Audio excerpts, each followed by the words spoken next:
आज আমরা শিখব বেশ কিছু ফ্রেজ টাইপ সেন্টেন্স যেগুলি আমরা ইংরেজিতে কথা বলতে ভীষণভাবে ব্যবহার করি। তো চলো শিখে নিই বাক্যগুলিকে। দেখো এই বাক্যগুলি শিখলে আমরা কিন্তু খুব সহজেই ইংরেজিতে কথা বলতে পারবো। দেখো প্রথমে যে কথাটি দেওয়া আছে সেটা হলো এটার কোনো অর্থ নেই। হয়তো কেউ একটা কোনো কথা বলেছে, আমরা তার পরিপ্রেক্ষিতে বলি আরে তোর কথাটার কোনো অর্থ নেই, এই কাজটার কোনো অর্থ হয় না, এই বিষয়টার কোনো অর্থ হয় না, আমরা এরকম বলে থাকি। তো এই কথাগুলিকে যখন আমাদের ইংরেজিতে বলতে হবে, আমরা যদি বলতে চাই তো আমরা তখন বলবো ইট ডাজন্ট মেক সেন্স, বা এটার কোনো অর্থ হয় না, তখন আমরা বলবো it doesn't make any sense. Okay, it doesn't make any sense, it doesn't make any sense. Okay, দেখো তোমাদের এখানে আমি একটা বিষয় বলে দিই। এখানে দেখো এটার কোনো অর্থ নেই, এই যে এটা অর্থে আমরা ইউজ করছি ইট। ওকে, যেহেতু অর্থ নেই, নেগেটিভ কথা আমরা বলছি, তাই বলছি ডাজন্ট। ইট ডাজন্ট প্রেজেন্ট ফর্মে আছে, বর্তমান অবস্থাতে আমরা কথাটা বলছি, সেজন্য ইউজ করছি does not. It does not make any sense, এটা কোনো অর্থ হয় না বা এটার কোনো অর্থ নেই। পরেরটি দেখো, এখন কি, আমরা জিজ্ঞাসা করি এই কথাটিকেও। বিভিন্ন ব্যাপারে আলোচনা করতে করতে যখন কোনো একটা সিদ্ধান্ত এলো তখন আমরা এরকম বলতে পারি, তো তাহলে এখন কি বা এখন কি করা যায়, তাই না? এই যে এখন কি, এই কথাটা আমরা এইভাবে ছোট্ট একটা ফ্রেজ বলেই থাকি, আরে তাহলে এখন কি। তো ইংলিশে আমরা তখন বলবো হোয়াট নাও। হোয়াট নাও মানে এখন কি, বা বলতে পারি হোয়াট ইজ নাও, এটাও বলতে পারি। হোয়াট নাও এখন কি, এখন কি হোয়াট নাও। হোয়াট হলো কি, নাও হলো এখন। বাংলাতে আমরা বলি এখন কি, ইংলিশে আমাদের ঠিক একটু ঘুরিয়ে বলতে হয় কি এখন, কি এখন, হোয়াট নাও, হোয়াট নাও। আশা করছি বোঝা যাচ্ছে। পরেরটি দেখো, এরপর কি। একইভাবে এরপর কি ইংলিশে আমরা বলবো বা ইংলিশে আমরা ভেবে নেব কি এরপর, কি এরপর, হোয়াট নেক্সট, হোয়াট নেক্সট, এরপর কি বা কি এরপর, বোঝা গেল? পরেরটি দেখো, এটা কি তোমার, কোনো একটা জিনিসকে দেখিয়ে আমরা বলি এটা কি তোমার, এটা আমি পেলাম বা এটা আমি কুড়িয়ে পেলাম বা এটা ওখানে ছিল, এটা কি তোমার। এই যে কথাটা জিজ্ঞাসা করি, সিম্পলি আমরা ইংলিশে জিজ্ঞাসা করব is it yours, is it yours, এটা কি তোমার, ইজ ইট ইয়োর্স। দেখো আমরা যখন জিজ্ঞাসা করব তখন আমাদের যে ভার্বটি আছে সে ভার্বটিকে আগে নিয়ে আসতে হয়।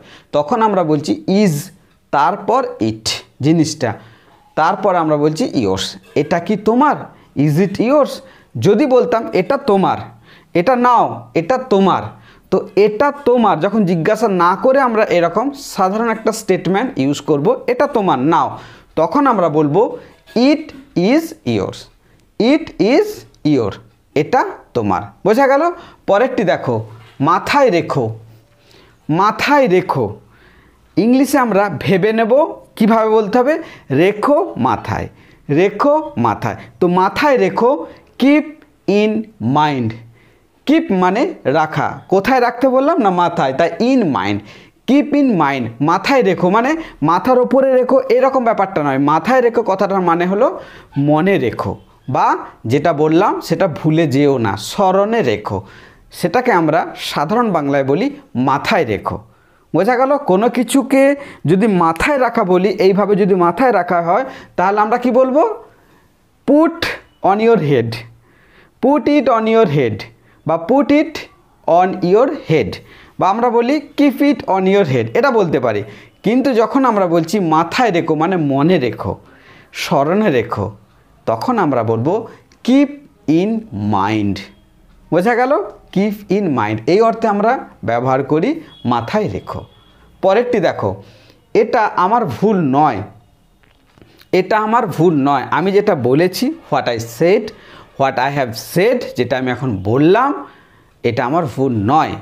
তো এটা আমার ভুল নয় এই কথাটাকে ইংলিশে আমরা এইভাবে বলবো it's not, it's not, it's মানে ইট ইজ, ইট ইজ সেটা আমরা শর্ট ফর্মে লিখি it's, it's not my fault, it's বা it is not my fault, অথবা বলি it is not my mistake. Mistake মানে ভুল, ফল্ট মানেও ভুল, তাই না? এটা আমার ভুল বা মিস্টেক নয়। পরেরটি দেখো, এটা একটু দামি। কোন একটা জিনিসকে দেখিয়ে আমরা বলি এটা একটু দামি, এটা যত্ন করে রেখো, এটা একটু দামি। তো এটা একটু দামি আমরা বলবো ইটস, দেখো আগের মতোই, মানে it is a little expensive. Expensive কথাটার অর্থ হলো দামি, এক্সপেন্সিভ কথাটার অর্থ হলো দামি। It is a little expensive, it's a little expensive, এটা দামি, এটা দামি, এই অর্থে আমরা এই ইংরেজি কথাটিকে ব্যবহার করি। Expensive, expensive, it is a little expensive, এটা অনেক দামি। কিপ ইট কেয়ারফুলি, এটা খুব যত্ন সহকারে রেখো, কিপ ইট কেয়ারফুলি। বোঝা গেল? পরেরটি দেখো, ভুলে যাও। কোনো একটা ব্যাপার নিয়ে খুব চিন্তা হচ্ছে, আমরা বলবো আরে এটাকে ছাড়ো তো, এটা ভুলে যাও, এটাকে বাদ দাও।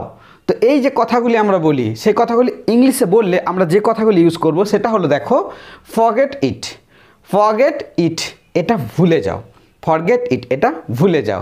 অথবা বলতে পারি লিভ ইট, এটা ত্যাগ করো, এটা ছেড়ে দাও, এটা বাদ দাও।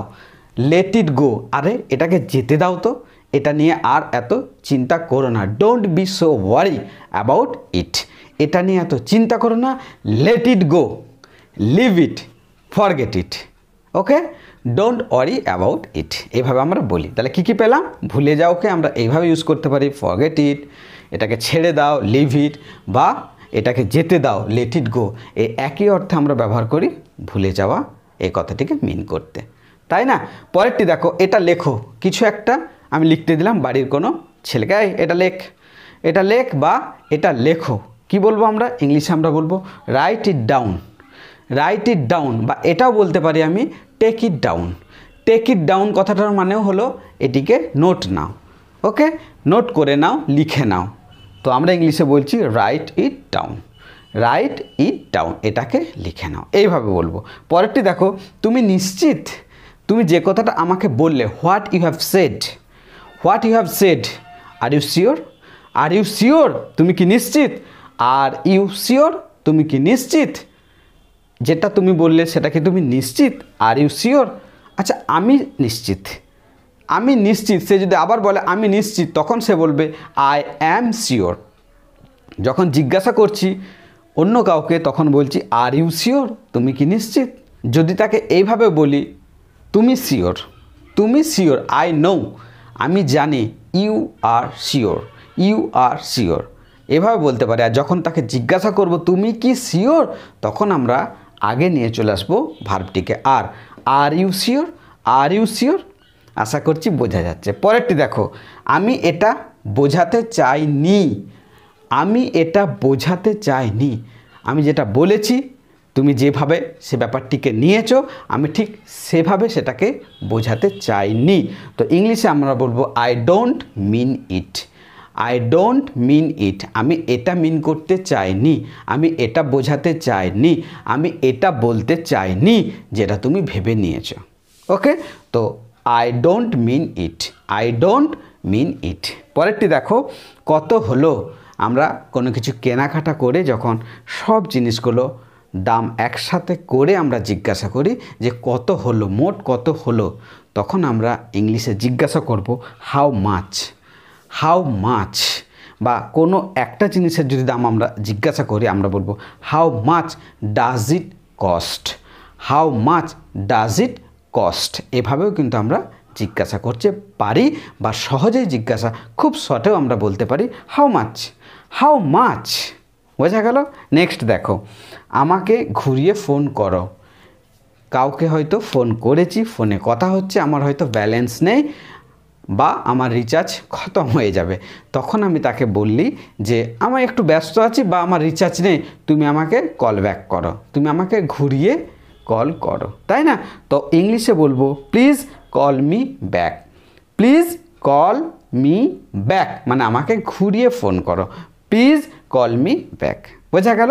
নেক্সট দেখো, অনেক দেরি হয়ে গেল, অনেক দেরি হয়ে গেল, আমাদের কাজটা করতে করতে অনেক দেরি হয়ে গেল, তাড়াতাড়ি চলো, হারি আপ, হারি আপ। কেন? বিকজ ইটস টু লেট, এটা অনেক দেরি হয়ে গেল, it is too late, it is too late, it's too late, এটা অনেক দেরি হয়ে গেল। পরেরটি দেখো, জেদ করবে না, জেদ করবে না, কোনো কিছু জিনিসকে নিয়ে এত জেদ করবে না। ইংলিশে আমরা বলবো ডোন্ট ইনসিস্ট, ডোন্ট ইনসিস্ট, জেদ করবে না, ডোন্ট ইনসিস্ট। বোঝা গেল? আশা করছি এই কয়েকটি সেন্টেন্স তোমাদের ভীষণ কাজে লাগবে যদি তোমরা ইংলিশে কথা বলতে চাও। আর এইভাবে যদি তোমরা ইংলিশ শিখতে চাও অবশ্যই চ্যানেলটিকে ফলো করে রাখো এবং ভিডিওগুলি নিয়মিত দেখতে থাকো। চলো দেখে নিই আরও একবার সেন্টেন্সগুলি চটজলদি। এটার কোনো অর্থ নেই, আমরা ইংলিশে বলবো it doesn't make any sense, it doesn't make any sense.